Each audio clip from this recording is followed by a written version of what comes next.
I hope I'm audible.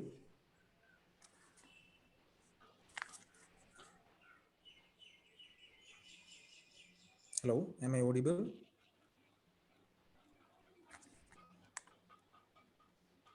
Yes. Okay, sir. Good afternoon. So, welcome to the third session of the first day of the FDP on robotics.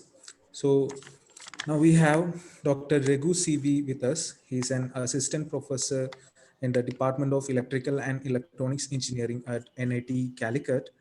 And Dr. Raghu has completed his BTech in Applied Electronics and Instrumentation from the College of Engineering, Trivandrum. And he has his MTech and PhD from a reputed college institution in India, IISc Bangalore. And Dr. Raghu has published a number of papers in reputed journals and conferences, and he has more than 5 years of industrial experiences, mainly in the hardware design field. And Dr. Raghu is a full-time faculty member at NIT Calicut from 2008. And his areas of interest includes electronic system design, control systems, electronic circuits, electronic packaging, EMI, etc. So we are really happy to have you here, sir, for the first day of our session. Over to you, sir. Yeah. So, thank you for the introduction. And yeah, first of all, thank you for inviting me for being part of this. And I'm happy to be part of this. I'm happy uh, to be present here. I understand that this FDP is mainly focused uh, in robotics, different areas of robotics. So today, what I thought was I will share some of the details of what is that the sensors and actuators, not very specific details of different sensors, actuators, etc. Because, like, again, I understand that this is a group of faculties from different different institutions. So not very basic details like which are the different types of sensors and actuators that will be used. And that is one reason. And other reason is that there are like n number of sensors and actuators that would be used in any of the designs. So there is no point, I mean, there is no point of discussing like one or two or some number of sensors and actuators, etc., but rather to have a generic idea about sensors and actuators. And we will be discussing initially about the general sensors and actuators, that at least a list of sensors and actuators that will be used in robotics. And not only robotics, in all, in that sense, all electronic system designs. And later part of the session will be about again the general what is that, a general uh, idea about uh, interfacing details, right? Interfacing of these sensors and actuators.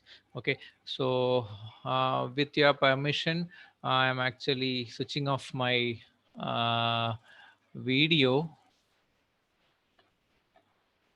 Okay, so yeah, so we'll talk about sensors and actuators. And again, uh, these robots, right, are generally, if we can say that it's an electronic system, right? So how do we use that electronic system? That is what it matters, or that is how it changes, right? So whether it is a robot or whether it is something else, uh, it's an electronic system, right? So this discussion will be mainly based on that assumption, right? These robots are electronic systems used for, designed for a purpose. That's all. Okay. So yeah. So with that introduction, let's see, like some 10 the latest robots, okay, reported in Consumer Electronics Show 2020. Okay, so the list is something like this: a rolling robot assistant, right, intended to assist the users around the house. It rolls and then it assists the users. And another thing is something called a Bella bot from China. Yeah, and previous one was from South Korea, Samsung, Bali, and Bella bot from China and some company, Pudutech, I think. And it is a cat-faced food delivery robot. And third one, again, it's in alphabetic order. It's not in any other order. It's alphabetical order. So third one is again, third one is from India, Inventor Robotics, called Siastra.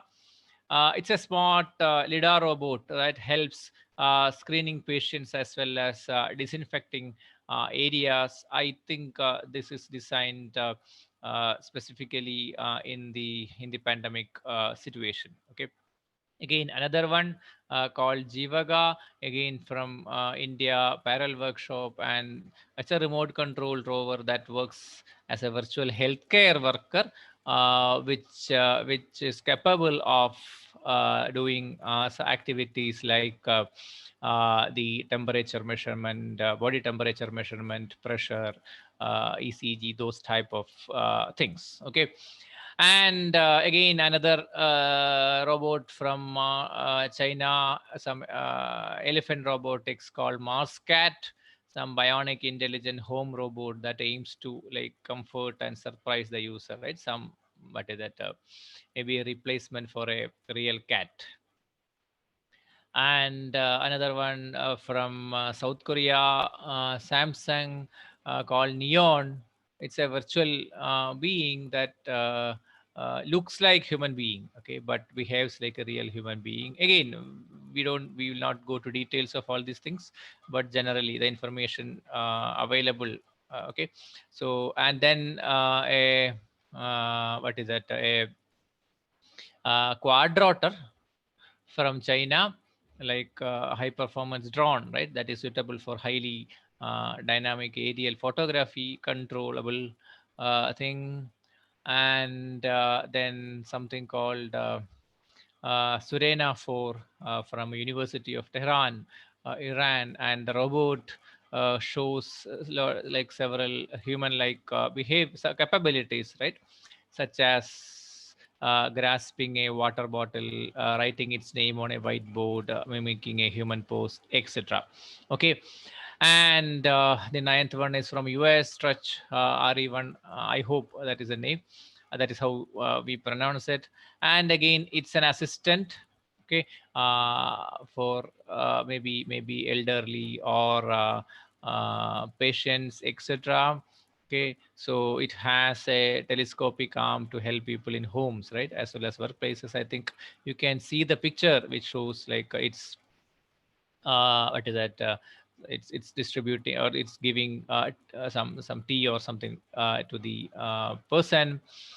And another again from like ISRO India, right? Some called Vyom Mitra. It is again, I think this is the one. It is expected to fly in the first unmanned flight.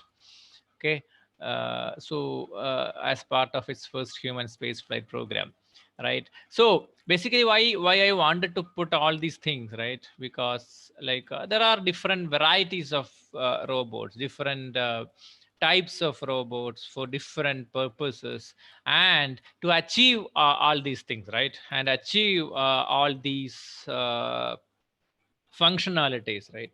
So whether we whether the robot has to interact with the user, whether it has to supply what is that, tea or coffee, or whether it has to give some assistance, whether it has to roll, whether it has to detect human activities, or whether it has to respond to some human activities, whether it should what is that, give some type of movement, some type of touches, etc., right?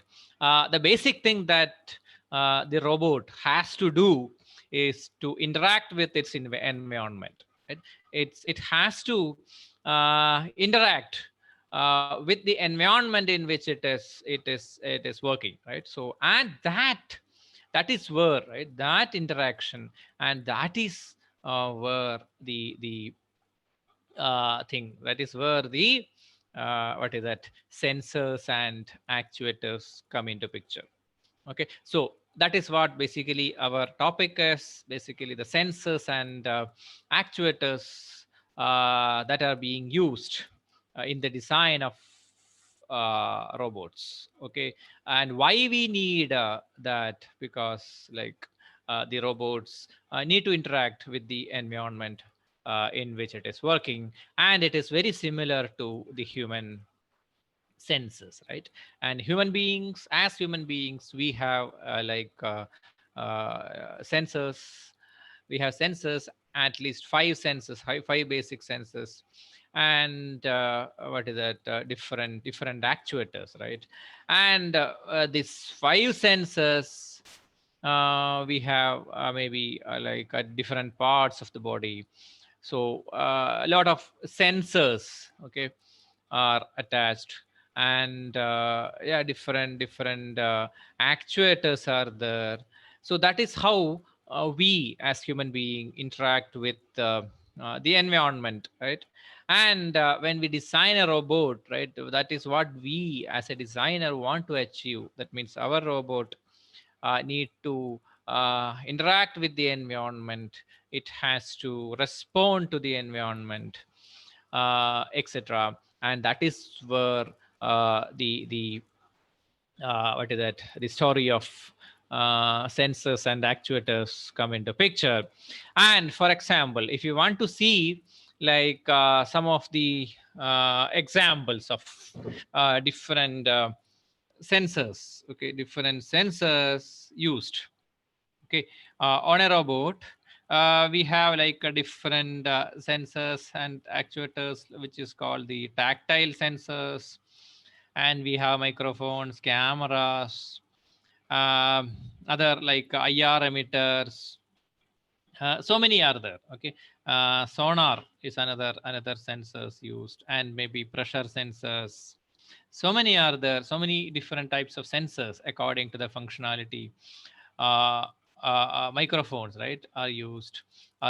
So many sensors are used, and we have like so many other things, right? So many movements. Maybe we have head joint, other hip joint, so many yeah, so many other sensors are also there. Let's not list all these things, but just have an idea about, like, and we have some maybe elbow joint, wrist joint, shoulder joint, so many things, right? So many moving parts. So we have so many sensors, and we have so many moving parts. Okay, and another thing, maybe another type of robot, right? We have maybe something called the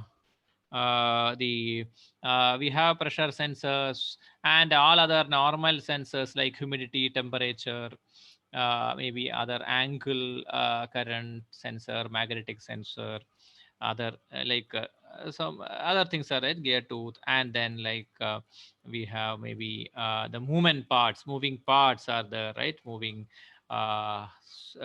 parts, right? So we need other controls to control these moving parts, and maybe other type of robot. Again, just have a basic idea that robots, right, it comes in different shapes, different forms, and for different functionalities. So according to the functionality, we will design the robots in different shapes, different types, etc., right? So this is another robot, okay, which also has lot of different sensors, like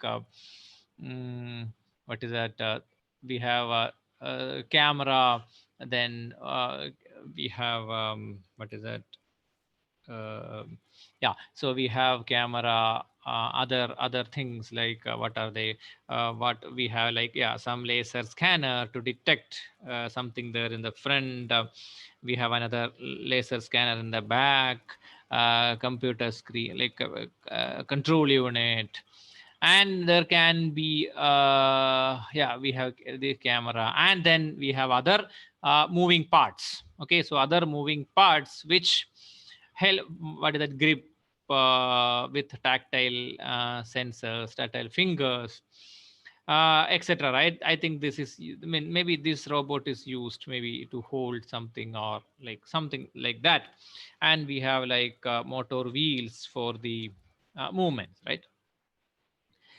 So in general, I think hope I am audible and clear. Yes, sir. Yes. Fine. Okay. Thank you. So we have different types of parts, right, that we use in the aerobotic design, right? So maybe in general, there are two different types of things that we use. Okay, so which we can maybe represent like this. Okay, what we have is, we have something called sensors. Okay, so we have something called sensors, and we have something called actuators.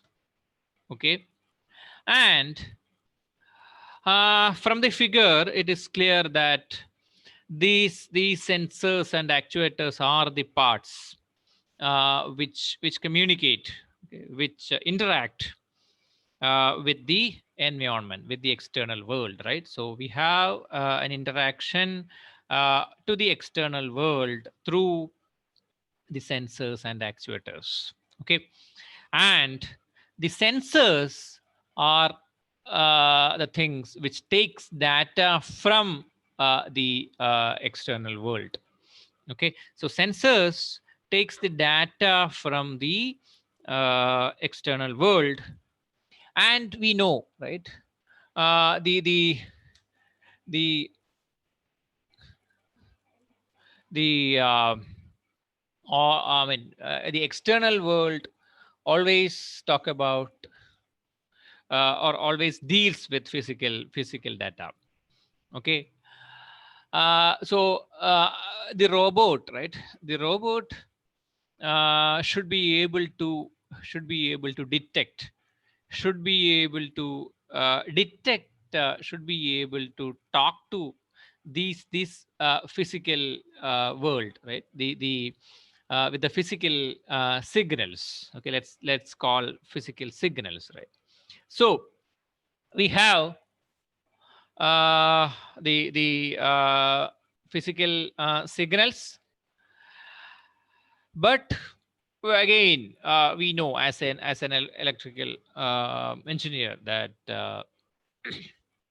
our system, right, most of the robotic systems are electronic systems, and it's not able to, or what is that, we cannot directly process a physical signal, right?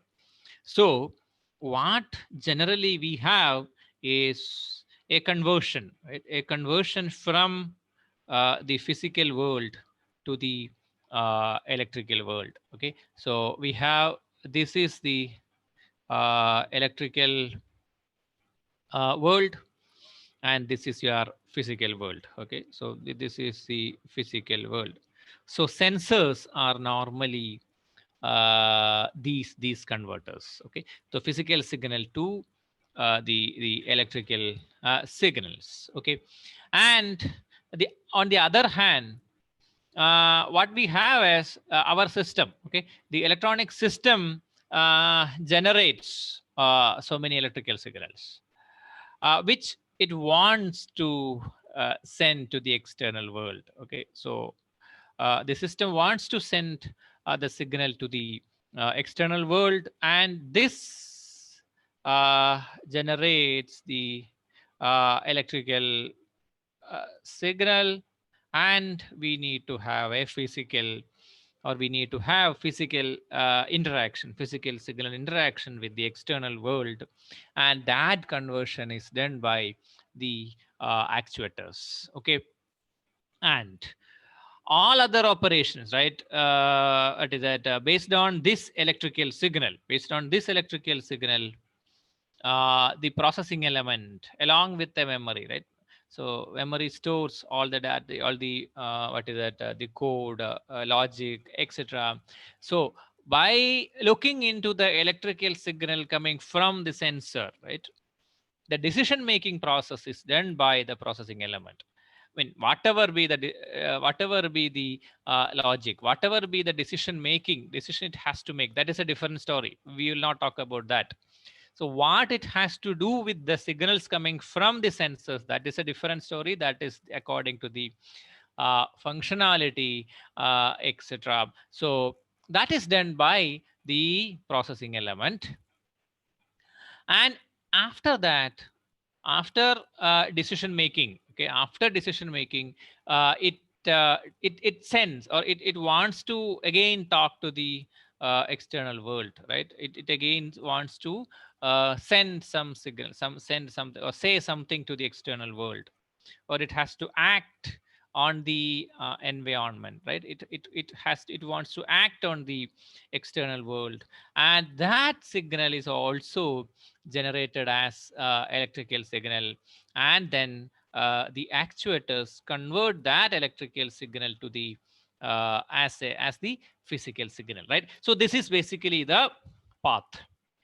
In between in between what we need to have is, maybe as a user, as a user, we want the system to operate in some way that we want. Okay, that means we want the robot to operate as we want, right? Or we want to get some information from the robot. We want to see maybe the status of the robot, right? So that type of information is passed between the operator, between the human being and the robot, and that happens through the user interface. Okay, and yeah, so of course we know that we need to have the power.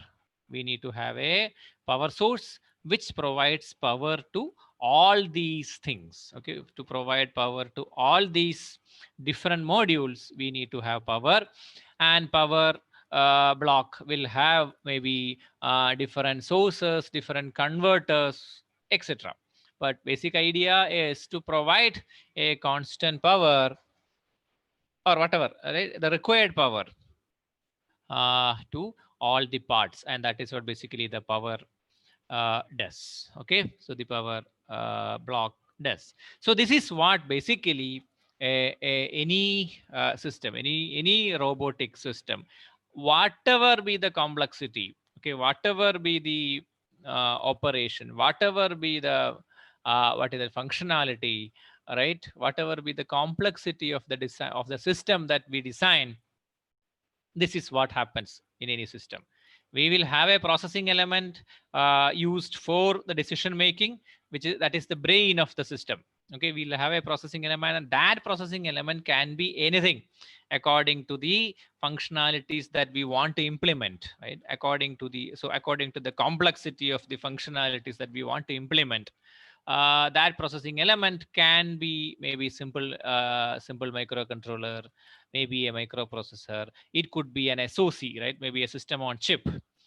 etc., or maybe some programming elements like FPGAs or whatever it is. Again, that is a designer's choice with what the designer wants to design that processing element. And we will have a set of sensors which converts the signal from the external world to the and interface that to the uh, processing element. And we have a set of actuators which converts the electrical signal from the processing element to the external world, right? And what is that the path in which we want to talk to the you processing element, we want to talk to the robot, and that happens through the user interface, right? So that is what basically we'll have a processing element.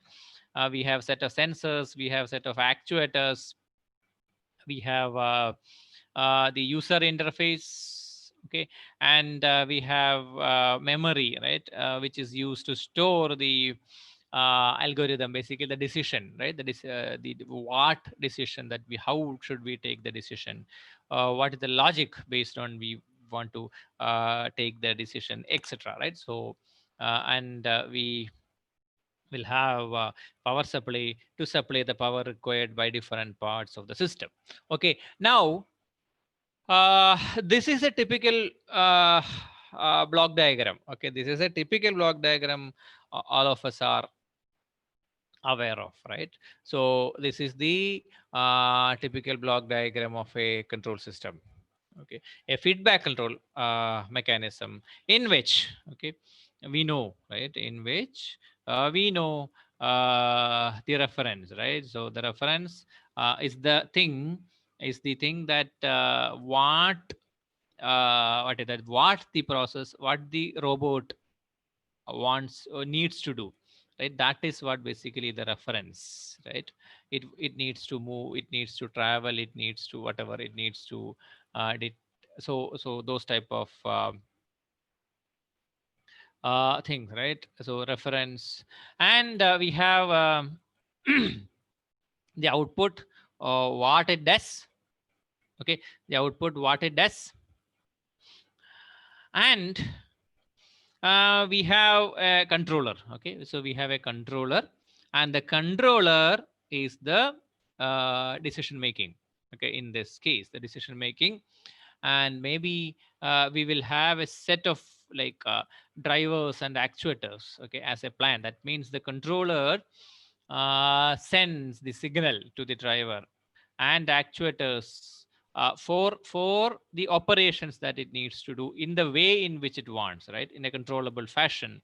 So it sends the signal, the controller sends the signal, and we have a set of sensors which gives the output. It's actually a closed loop control system. Most of the uh, robots, right, most of the robots are a closed loop control system. For example, we want the robot to move, robot to travel in a path, right? We want the robot to travel in a path, so we need to have the path.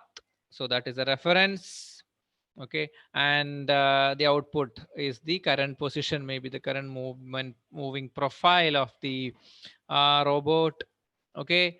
And that moving profile will be sensed by the sensors, by the feedback mechanism.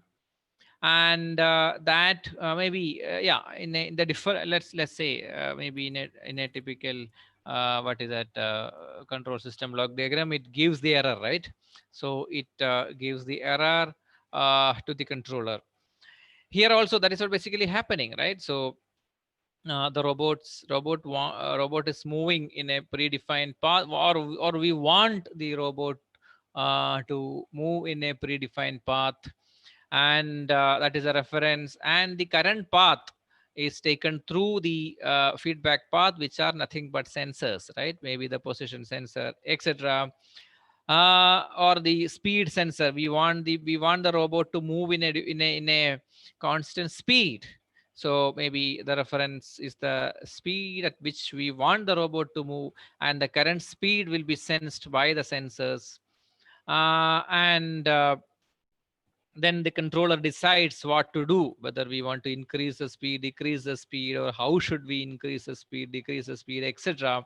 is decided by the controller, and it gives, right, and it gives that signal to the drivers or actuators, maybe a motor or something like that, and the speed of that motor is controlled, is changed by the signal from the controller. Okay, and accordingly we decide the, or accordingly we control that actuator, right? So that is what basically it is always.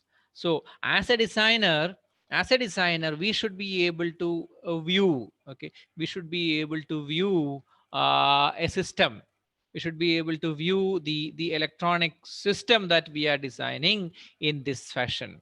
Okay, so what that system needs to do is the reference, and what it is doing now is sensed by the sensors, and the error is used for maybe adjusting the current job, the current thing, uh, and then we will have a set of drivers and actuators, which is actually what is that, which is the actual thing which makes that that movement type of thing, right? So that is what basically any robotic system in that sense does. Okay, and maybe in a robot, maybe in a very complex robot, that what we will have is, we will have maybe multiple of these, right? Right, we will have multiple operations, maybe we'll have multiple sensors, we will have multiple actuators, etc. So maybe the complexity of this block diagram like simply becomes large, that's all. But the basic thing is this: we have a closed loop feedback mechanism.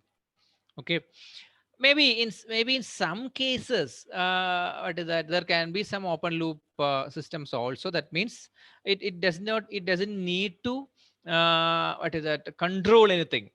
Okay, it doesn't need to control anything, but it is just observing that, right? But again, from a philosophical point of view, that does not exist.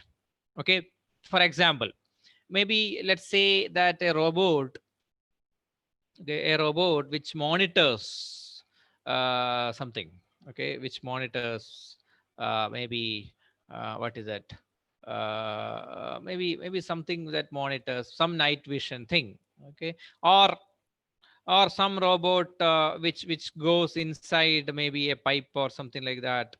Yeah, maybe for example, I have heard like the some pipe inspection system in an LPG distribution plant, right?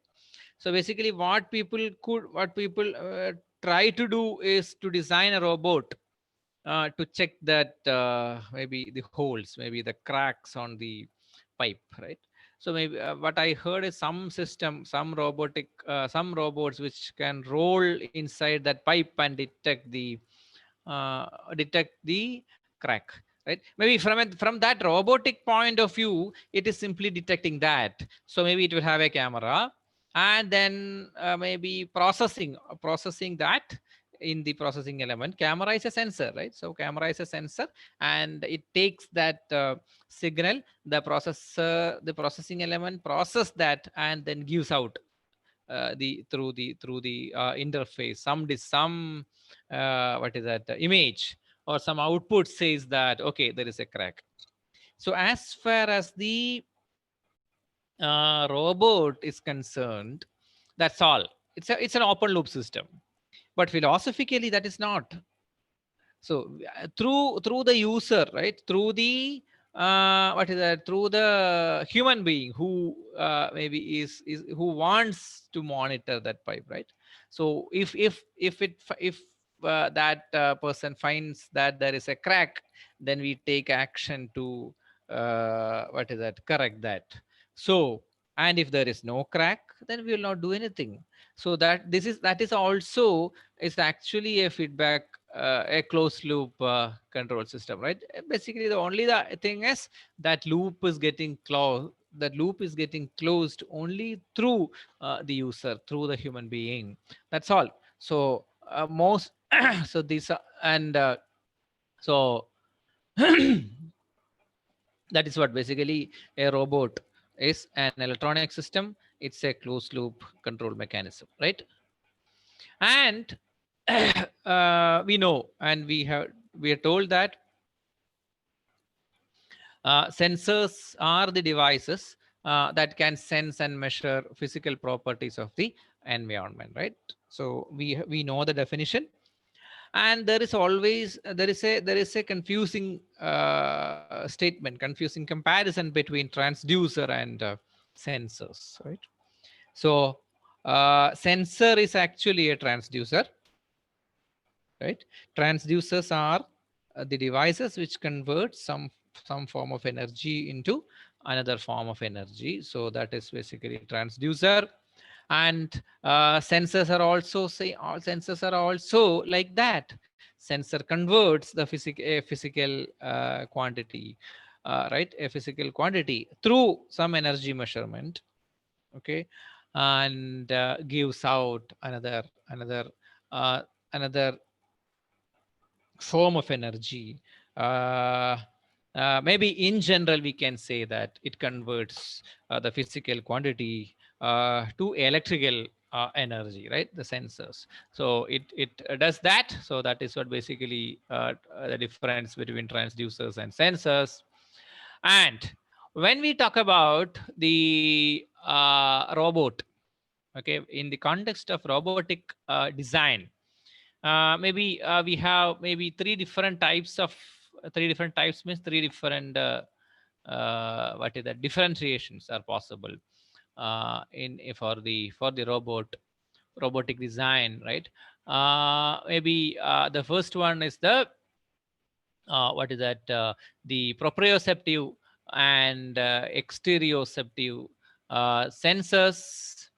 And we have the normal active and passive sensors, or contact and contact or non-contact non-contact sensors, right? So the first one is proprioceptive and exteroceptive. So what does it mean, right? So the robot, okay, so the robot has to have different two different types of maybe control mechanism, two different types of sensors. One, right, it has to sense the internal states of the its own internal state, right? Maybe the battery level, the wheel position, maybe the joint angle, etc., right? That means basically the sensors which detects its own operation, its own in the sense the robot's operations, or which helps for the robot's own operations, own movements, okay, are called the proprioceptive sensors.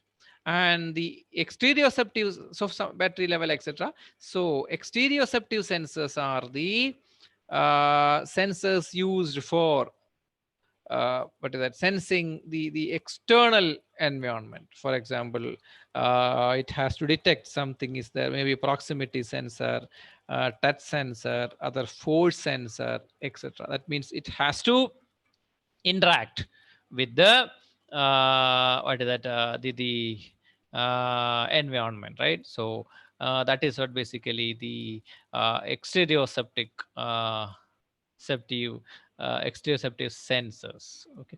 So it sends the external environment. And proprioceptive sensors are the sensors which sense the what is that, internal state of the robot. We as human beings, we also have these different types of sensors, okay.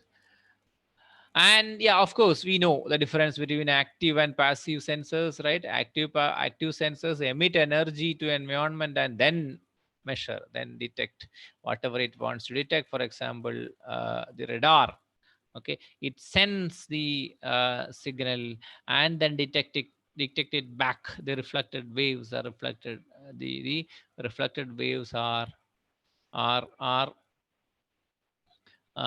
measured, okay, are detected, and that is what the active sensors. Other thing is passive sensors, and basically what does it mean is it simply what is that gets the data, passively gets the data from the environment, right? It does not send any data, right? So maybe a camera, maybe, or some other type of temperature sensors, etc., are the examples of passive sensors. Okay. And the next one is we have the contact versus non-contact sensors. So contact sensors sense the environment with direct contact with it, right? So that means the sensor is in direct contact with the environment. Okay, and that is called the contact sensors. Okay, so direct contact. So for example, the touch sensor, strain gauge, etc., are the examples of contact sensors. And non-contact sensors are the sensors which senses the environment without any direct contact with it. That means, for example, the ultrasound, laser, those type of things are the examples of the non-contact sensors. Okay. Now, again, there are a lot of definitions. Okay, so there are a lot of definitions which all of you would know, right? The sensor characteristics: sensitivity, linearity, dynamic range, response time, accuracy, repeatability, resolution, bandwidth, etc. Okay, but again, anyway, let's not go to details of that one. Let's not go one by one. And what is that? What is that? Let's not go one by one and then look into that. Okay, so in general, basically my idea, my point is that in general there are a lot of properties, right? There are a lot of properties, there are a lot of characteristics for the sensors, right? Like sensitivity, linearity, bandwidth, response time, etc. And we know what are these, each one of them is. Now, the question is, so the question that we need to ask as a system designer, as a robotic system designer, is that whether we are okay with the sensors, whether we are okay with the these sensors in our design. So that is what basically that we should look into. For example, let's say the resolution, basically that is the smallest observable increment. That means uh, what is that? The that is the thing. That is the quantity. That is the physical quantity, that the smallest change, smallest what is that? Smallest value of that particular physical value, that physical quantity that that particular sensor can detect. Okay, and that is what that is what basically the resolution is. And now the question is whether that smallest part, right, is it suitable for our design? Is it, it's not, is it suitable for our application? Okay, for example, let's say a weighing machine. Okay, we want to again, the weighing machine, some robot, it's okay, some kind of electronic system, a robotic electronic system. Okay, some kind of weighing machine. A weighing machine, okay, a weighing machine which has a resolution of maybe 100 grams. That means it can detect minimum of 100 grams, right? So that may be uh, that may be useful, or that may be suitable in applications where we are measuring maybe hundreds of kgs, maybe tons of weights, right? So that is possible. So in that, maybe 100 gram is nothing, maybe 10 gram, right? It's nothing. But if we are designing that, if you are designing the same weighing machine with another, with the same sensor, okay, but we want to use that maybe in jewelries, right? That means the minimum weight that it can um, measure or it can observe is 100 grams, but maybe in a jewelry that is not sufficient, right? So so similarly, a robot, right? Or a robot, maybe what is that? An obstacle detection. So a robot is moving. Two things: what is the smallest size of the obstacle that it can detect? Maybe what is the distance? What is the minimum distance from which it can detect the what is that? It can detect the obstacle, etc. So those things are there in our, those things are the questions that we need to answer when we choose a sensor, okay? Or maybe the response time, right? That means, for example, maybe a temperature sensor. uh, the characteristics, okay? So the characteristics of the what is that sensors decides, characteristics of the sensors affect the performance of the system. For example, response time. Maybe we want to measure the, we want to control the temperature, but assume that our temperature takes some time, right? Assume that our temperature sensor that we use has maybe a large uh, what is that response time, right? So we may not be able to control that properly, right? So uh, maybe the all other things, right? Sensitivity, linearity, etc. All these things have a direct effect, okay? Direct effect on our uh, system design, right? Then the repeatability, reproducibility of sensor values. That means a sensor, we have a, basically if it will have an electrical signal corresponding to some physical signal. For example, again, maybe a weight sensor, right? So for example, now if I keep maybe 100 kilogram on that sensor, it gives 100 millivolt, okay? And maybe after some time, if I place 100 kg, and it is giving only, instead of 100, it is giving only 80 millivolt, right? So that's not possible, because our system can detect this 100 millivolt or 80 millivolt, and that is why, that is how we are interpreting it, we are actually controlling it. So that repeatability and other things, accuracy, bandwidth, etc., are also important, right? So some of the sensors that are being used uh, in robots are maybe tactile sensors, right? Tactile is basically a touch kind of sensor, right? So tactile sensor, proximity, angular position, IR, sonar, laser, radar, other things like maybe compasses, gyroscopes, force sensor, GPS, vision, etc. So these are some of the sensors that again you might have now like observed on the picture of that robot, right? Again, this list is not complete, like we have n number of different types of sensors, okay?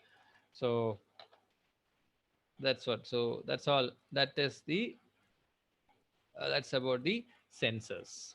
Now, similarly, the actuators, okay, so the actuators are also like different types of actuators are there: electric actuators, hydraulic actuators, pneumatic actuators, etc. And yeah, we know, right, different again, as in the case of sensors, we have maybe what is that, different characteristics of the actuators that affect that affect the design, right? What is the weight of that actuator, right? For example, if you want to keep, maybe we want to design a robotic arm, right?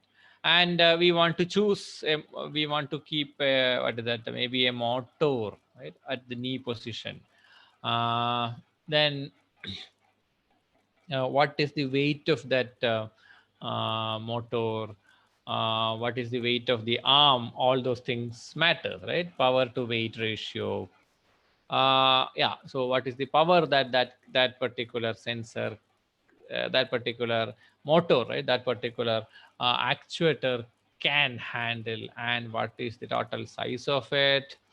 The stiffness versus compliance, basically, when it is moving, right, when it is moving, the part, right, moving part, whether it is very rigid or whether it is flexible, and whether what is that it, whether it can cause to some damage, etc., are the properties, right? So that we need to look into.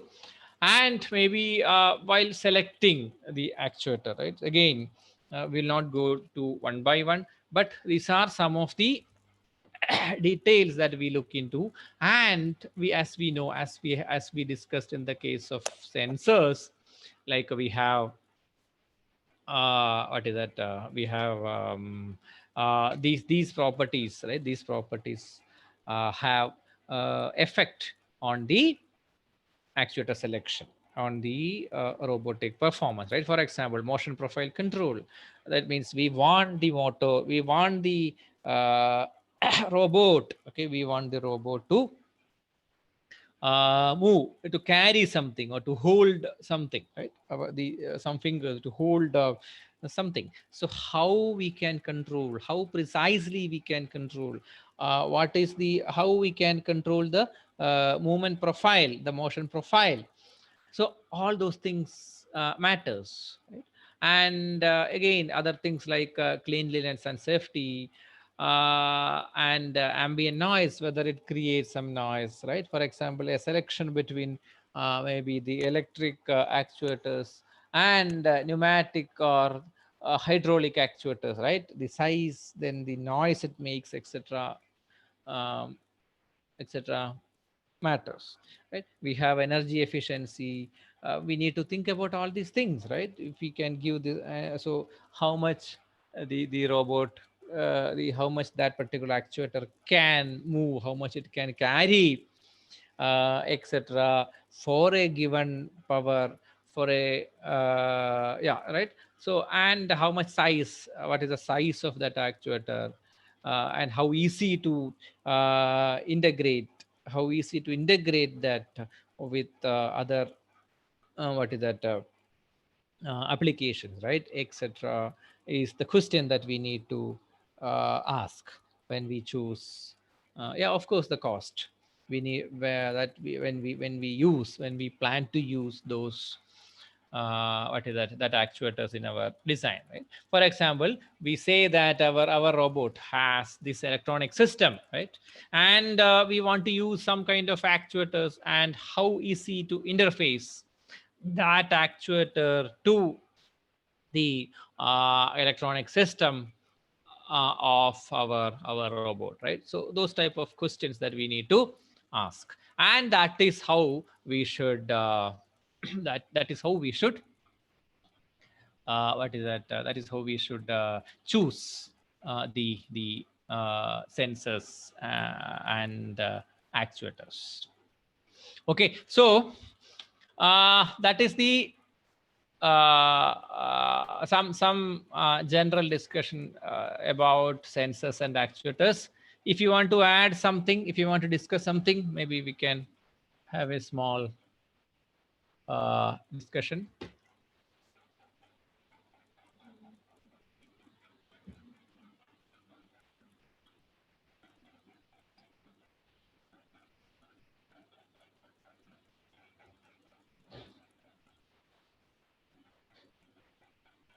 Hello. Yes, sir. Yeah. Do we have any point to add here?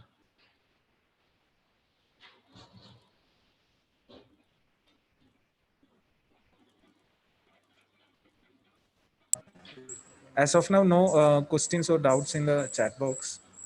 Okay. Need not be questions or doubts. I mean, it can be some additional points that you would like to add.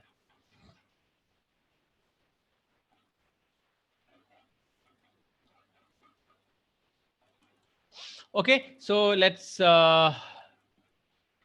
yeah, so let's move on to the next part of it. Now, yeah, now whatever be the or whichever be this sensor or actuator, right, that we choose, we want to interface, we want to connect those to the other parts of the system, to other what is that, to other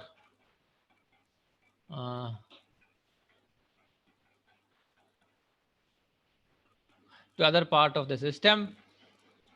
So these are some of the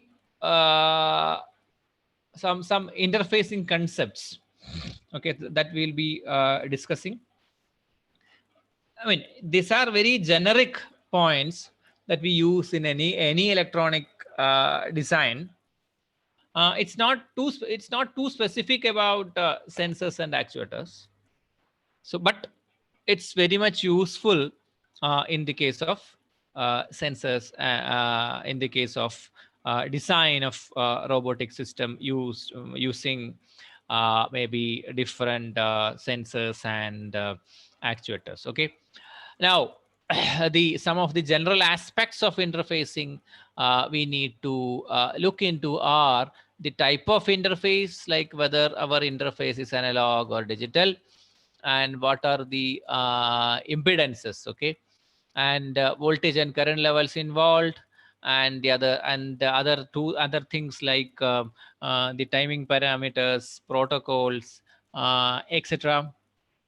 Okay, so these are some of the things that, for example, we want to interface some sensor. Okay, we want to interface some sensor, and what is the type of interface, what is the type of signal it gives, right? Maybe whether it is giving an analog signal or maybe Excuse me, sir. yes. Sir, there was a question. Tell us about how we can increase the efficiency.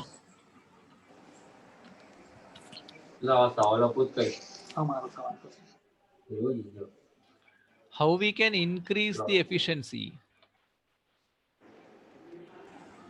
I think it was posted by Udesh Bavishkar. Sir, can you complete the question? So the question is that how we will increase the efficiency in whatever we have studied in last slide, that is efficiency term of the robot. Sorry, efficiency means how we will increase the efficiency by using these tools of the robot. No, basically efficiency is what it's so by maybe the very what is that, the broad answer would be like by reducing the losses, right? Yes, sir. Yes, sir. Yeah. So maybe what is that, we can choose better sensors, better actuators, which has better, maybe which has better energy efficiency, Yes, sir. Yes. right? For So, example, sir, so what the actuators we have to use particular to get the better efficiency? again, see, actuate anything that we see, there is no specific answer for this. That's a because there are different types of actuators, right? Even that's what I told. There are at least three different types. One is maybe electric actuators are there, hydraulic actuators are, pneumatic actuators are there, and maybe nowadays most of the designs uses electric actuators. And even in the electric actuators, we have different types of things, like maybe we have stepper motor, we have DC motors, and other what is that? Maybe some linear movements. So all these type of things are there. So again, what is that you want to achieve in a design, from a design, right? Yes, sir. Yes, sir. So accordingly, by seeing maybe different functionalities, maybe different what is that? Uh, the current that the current maybe the force that it can handle, etc. Accordingly, that we need to choose. And maybe yeah, of course, the cost is a factor. So many things are there in a design.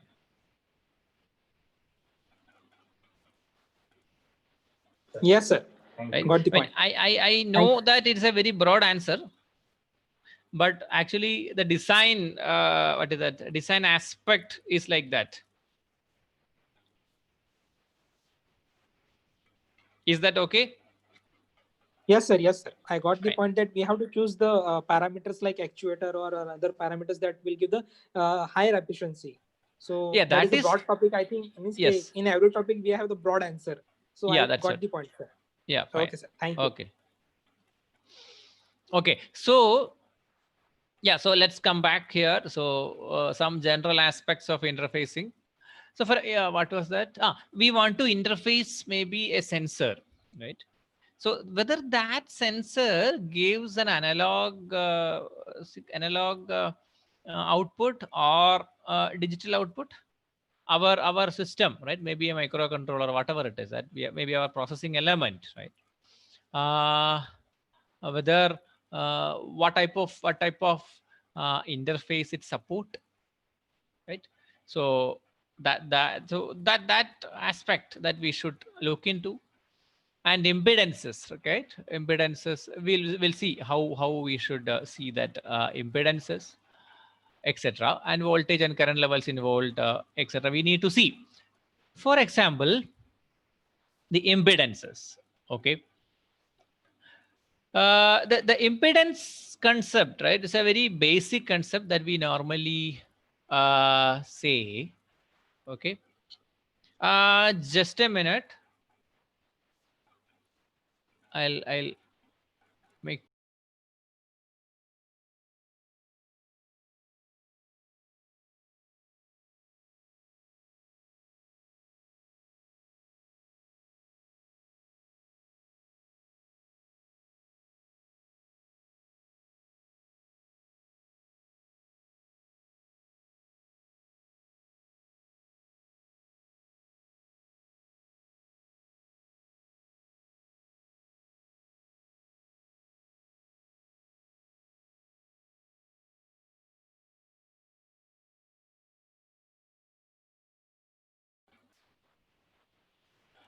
Uh,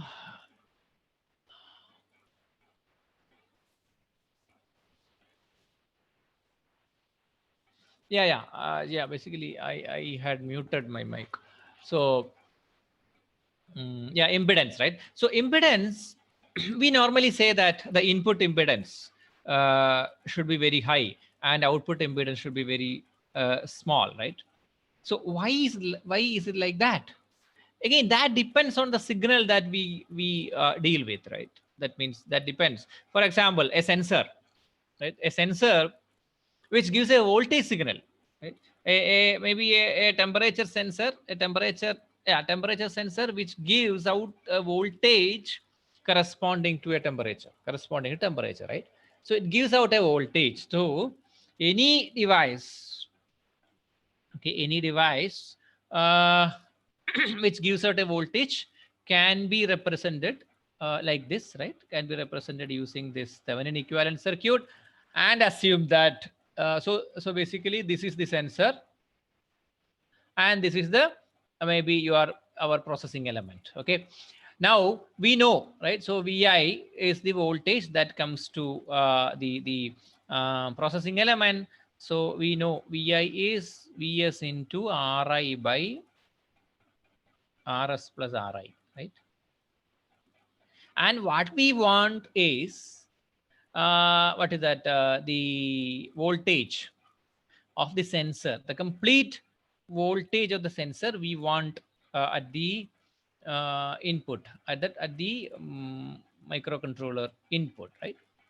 So for that in this equation, for that to happen, what we want is Ri should be very large as compared to Rs, right? So that's a very obvious thing from this equation, and that is how sorry.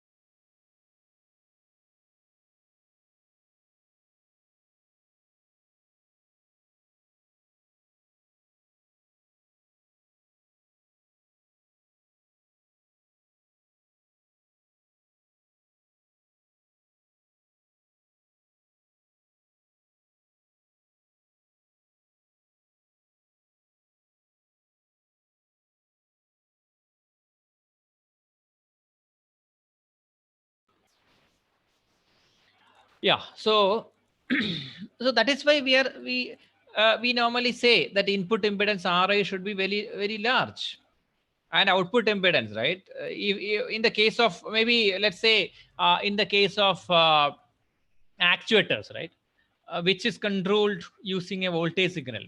So in that case, what is that? This Vs and Rs are the signals from our what is that? The processing element, and this will be, and this part will be the actuator part, right? So in that case, what we want is like the entire signal from our processing element we should be able to transfer to the actuator, right? And for that Rs value should be very small as compared to the Ri, and that is why we normally say that output impedance should be small and input impedance should be large, but that applies only for the voltage interfacing. And the current interfacing, that means, for example, a sensor, okay, a sensor which gives a current proportional to a physical quantity. Okay, so that in that case this entire thing will change. Okay, so in that case this is the II through the processing element. So your II will be so here II will be Is into Rs by Rs plus Ri. So for this to happen, right, we want the entire Is to flow through the II. So for this to happen, we want Rs should be very large as compared to Ri. So both sensor and actuator interfacing, we want this to satisfy whatever the signal sensed by the sensor, we want that to reach at the processing element, or the other way, whatever the signal that processing element sends, we want it needs to reach the actuator level, right? So for that, accordingly, the impedances. So when we see, here comes, when we choose a sensor or an actuator, and what is that? interfacing part, the processing element, right? So this impedance path, right? This impedance relations should be satisfied, and we should, as a designer, we should properly choose that. Okay, so choosing proper impedance values for input, output, source, load, etc. That is the design aspect. Okay, now again, let's not. So we know it's an LED circuit, and this is how we normally interface LED, okay, to a microcontrol pin. Why we are talking about this one, etc. So these are some of the components that we normally use, right, in a design, and maybe in a robotic design also. Okay, so so in this case, right, this LED will glow when we have when a current flows like this, and this LED will glow when a current flows like this. Okay, now you see, right, there is a current. There is a current either sinking into the yeah, right, sinking into the microcontroller pin, or a current which is sourced by the microcontroller pin, right? So just see this. So we have syncing and sourcing. Now you see like this, right? Suppose we want to interface three LEDs. In that case, there are, I mean, maybe two different ways of connecting this one, right? So when we connect like this, each LED current will be synced into the microcontroller like this. But when we connect like this, it will be like this, right? When all the LEDs are glowing, so it will be syncing like this, right? Now you see the difference between these two things, right? In one case, we need to use like maybe three different pins of the microcontroller, and in this case, the microcontroller pin should be able to sync that more current. And now you see the number of components, both are equal, right? We need three resistors. Okay, but now you see this, right? You see this. Now three LEDs, but with one resistor, right? But with one resistor, right? With one resistor. So now you see the design. So all the currents are flowing through this. Now, the resistor should be able to take that much current, and the microcontroller pin should be able to take that much current, right? Now, this is another thing. And here you see, right, the same LED, three LEDs are connected like this, and the current is flowing like this. But now here the problem is your, what is that, power supply should be able to support three LED drops here, right? So three LED drops.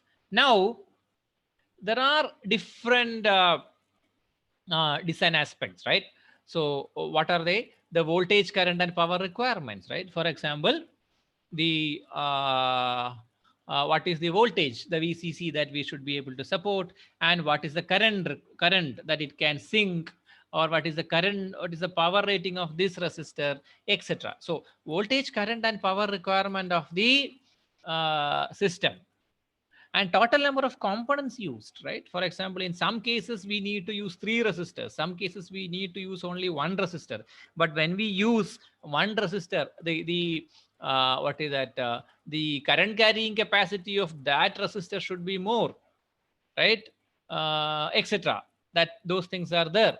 And number of pins used, in some cases we are using three microcontroller pins, in some cases we are using one microcontroller pin, etc. But when we use three pins, each pin need to sync only 1/3 of the current. But if we use only one pin, that entire current will flow through that pin, etc. So these are some of the, again, it's not only about an LED interfacing. That's why I wanted to put that here. It's applicable for any interface, any interface that we make.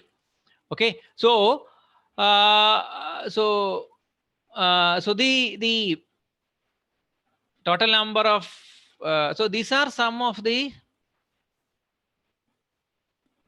Yeah. So these are some of the design aspects that we should look into when we interface sensors or actuators to the processing element. Okay. And yeah, again, the logic levels, I hope all of you are clear with this, right? So we have different logic levels, right? VOH, VIH, VOL, VIL, etc. And when we interface between two components, right? So when we interface between two components, then we should what is that, look into that, right? We should look into the compatibility, this voltage compatibility, right? So what is the logic? So basically the idea is, whenever a driver, right, whenever a driver sends a data, okay, whenever a driver sends maybe logic 0 or high, the input side, sorry, the other side, right, the receiver should be able to detect the data as such. Okay, so that is what basically it is. So the logic high, if we send a logic high, then the receiver should be able to detect that. So that is how that VOH, VIH levels should be identified, should be looked into. And similarly, the current logic currents, right? Whether it is capable of what is that, logic high. Yeah, so logic high current, logic low current, etc. that we need to see. Okay. Yeah, so the design aspect basically here is the compatibility between the components to be interfaced in terms of the logic current and voltage levels, right? So that means when we want to interface maybe a sensor, okay, so the voltage and current compatibility between the sensor and the processing element, okay, or the processing element and the actuator, that we should, as a designer, we should look into those aspect. Okay. Yeah. And yeah, let's not talk about this now.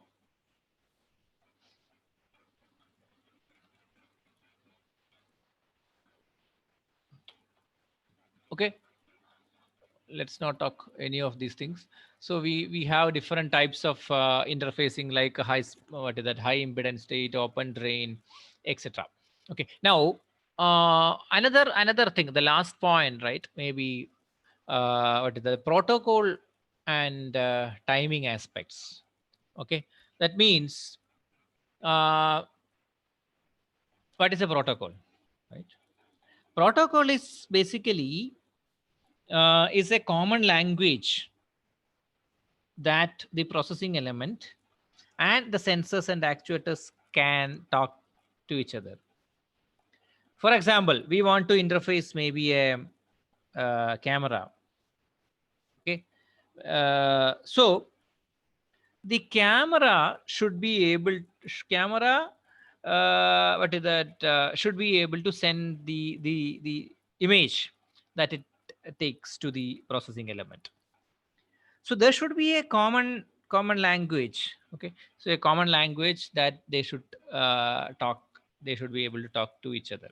So maybe the interface, let's say that it's a USB interface, maybe a UART interface. So those type of different types of interfacing aspects are there. Or maybe some other it is that, maybe an embedded maybe embedded protocols like SPI, the serial peripheral interface, I2C, etc. So those type of protocol aspects, right? The processing element and the sensors and actuators should support, or both of them should support the same protocols.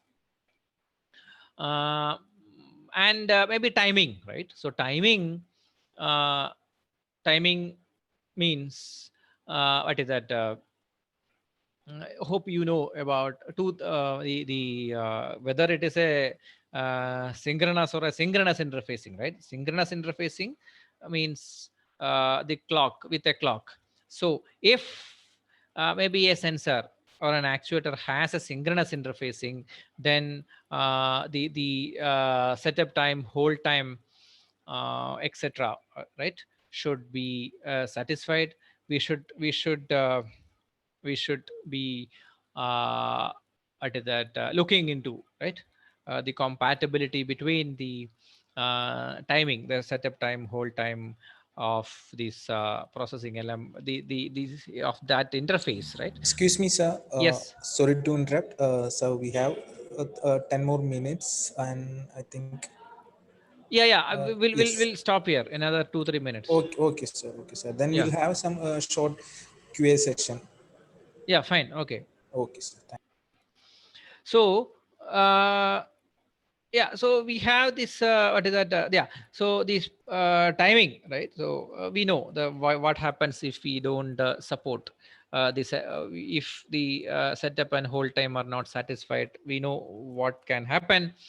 So as a designer, we have to what is that we have to look into those things, right? For example, nowadays many of the sensors are coming as modules. Maybe for example a robot which uses lidar. Okay, some lidar module, some, right, some laser detection. So right, some what is that, light detection.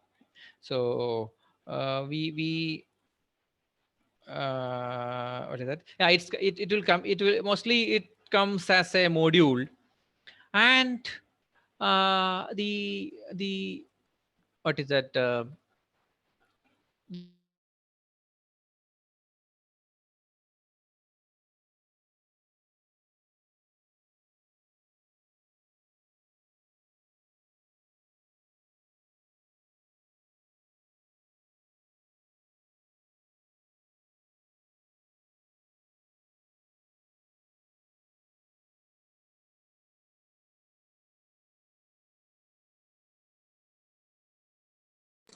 Hello, sir.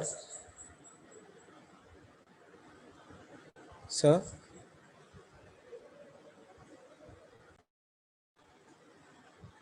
I think there is a network issue at Regusar's end. Please wait.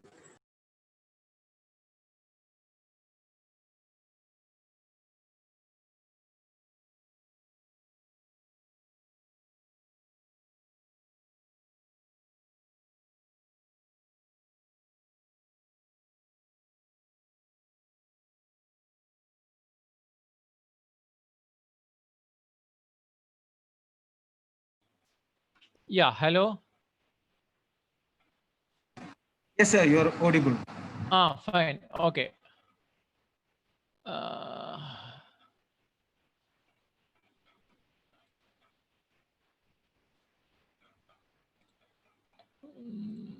where are we?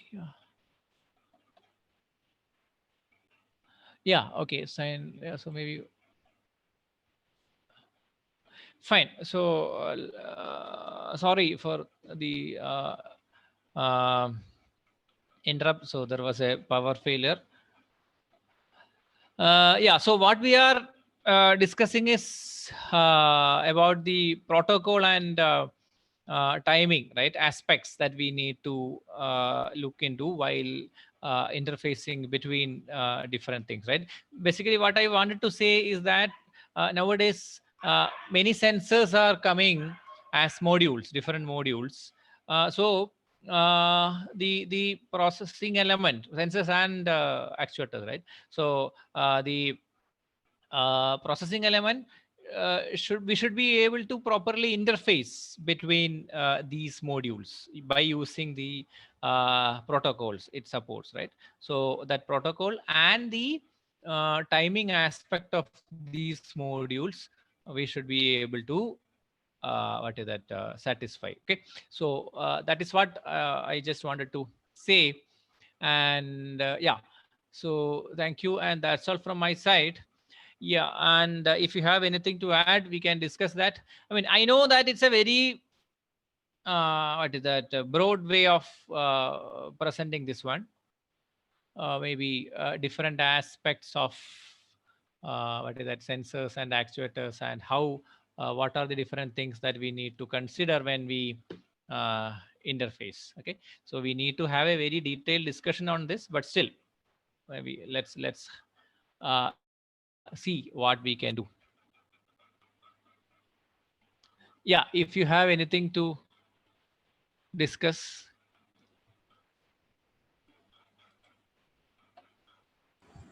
Participants, if you have anything to ask, please unmute yourself and ask, or you can put the chat box.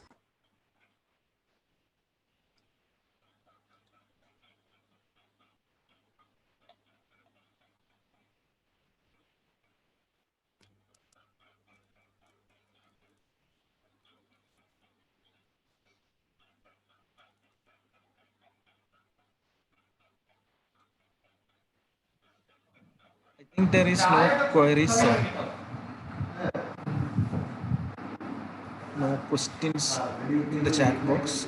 If anyone is having any doubts, please unmute yourself and ask.